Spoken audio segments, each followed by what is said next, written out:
इंद्र का घमंड और उसकी परीक्षा स्वर्ग लोक, जहां सभी देवता निवास करते थे, ब्रह्मांड का सबसे सुंदर स्थान था।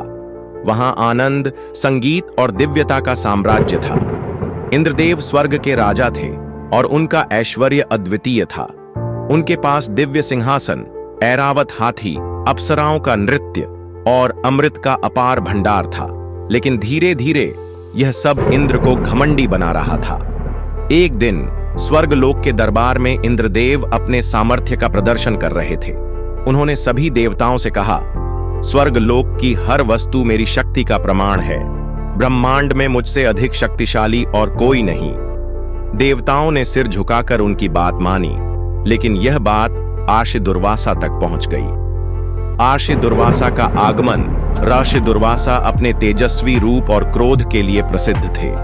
जब उन्होंने इंद्र का घमंड सुना तो उन्होंने उन्हें शिक्षा देने की ठानी। वह स्वर्गलोक पहुंचे और इंद्र के दरबार में दिव्य आभा से प्रवेश किया। उनके हाथ में एक सुंदर और सुगंधित पुष्पमाला थी, जो उन्होंने वर्षों की तपस्या से पाई थी। उन्होंने इंद्र को माला भेंट करते हुए कहा, यह माला अमृतत्व, विनम्रता और ज्ञान का प्रतीक है। इसे अपने सिर पर धारण करो ताकि तुम्हारे राज्य में और अधिक समृद्धि आए। इंद्र का अपमानजनक व्यवहार। इंद्र ने माला को देखा, लेकिन उनके मन में अहंकार था। उन्होंने सोचा, एक साधारण माला मेरे लिए क्या मायने रखती है। उन्होंने माला को अपने हाथ में लिया और अपने वाहन ऐरावत के माथे पर रख दिया। ऐरावत को वह माला हल्की लगी और उसने उसे अपनी सूंड से उठाकर जमीन पर फेंक दिया। यह देख आर्षि दुर्वासा क्रोधित हो गए। उनकी आंखें लाल हो गईं और उन्होंने इंद्र को श्राप दिया, इंद्र, तुमने न केवल इस माला का बल्कि मेरी तपस्या और दिव्यता का भी अपमान किया है।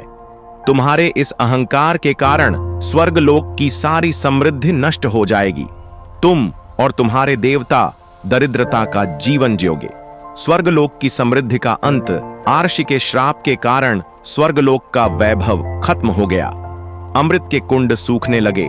अप्सराओं ने स्वर्ग छोड़ दिया और देवताओं की शक्तियां कमजोर होने लगीं।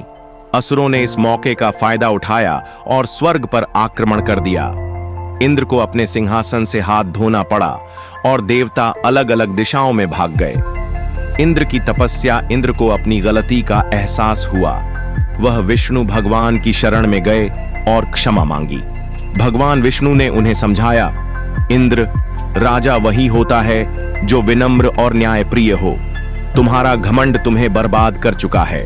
अगर तुम स्वर्ग को वापस पाना चाहते हो तो तुम्हें कठोर तपस्या करनी होगी। इंद्र ने गंगा किनारे जाकर कठोर तपस्या शुरू की। वर्षों की तपस्या के बाद ब्रह्मा, विष्णु और महेश उनके सामने प्रकट हुए। उन्होंने इंद्र को क्षमा करते हुए कहा, तुम्हारी तपस्या के कारण तुम्हें एक और मौका दिया जा रहा है, लेकिन याद रहे, यदि घमंड फिर से तुम्हारे मन में आएगा तो विनाश निश्चित है। स्वर्ग की वापसी। भगवान विष्णु की सहायता से देवताओं ने असुरों पर विजय प्राप्त की और स्वर्गलोक फिर से समृद्ध हो गया। इंद्र ने अपनी गलती से सीखा और विनम्रता और न्याय के साथ शासन करने का वचन लिया। संदेश। इस कहानी से यह सीख मिलती है कि घमंड और अहंकार हमेशा विनाश का कारण बनते हैं। सच्चा नेतृत्व विनम्रता और न्यायप्रियता में है। यदि आप इस कहानी को और विस्तार या किसी अन्य रूप में चाहते हैं तो मुझे बताएं।